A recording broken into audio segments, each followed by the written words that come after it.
Përshëndetje Ferdita për ty dhe për gjithë shikuesit e Kanal 10. Jam këtu në pranë hotelit ku po qëndrojnë kombëtarja e Kosovës, kampi i kombëtarës së Kosovës, ku rreth orës 18:45 nga hoteli ku po qëndrojnë do të nisën drejt stadiumit Fadil Vokri, aty ku do ta zhvillojnë ndeshjen.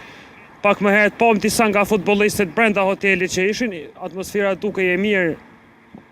Ata ishin e disponim të mirë para këtij ballafaqimi dhe tani po bëjnë përgatitjet e fundit përpara se të nisën drejt stadiumit Fadil Vokri. E kemi parë edhe në disa video të publikuara nga Federata e Futbollit të Kosovës, ku i festuan edhe ditëlindjen e 27 sulmuesit të kombëtares Edon Shegrova.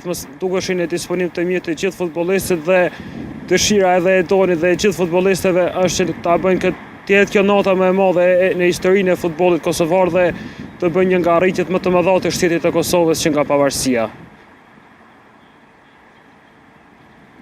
Florian, të faleminderit shumë për këtë lidhje të drejtë për drejtë.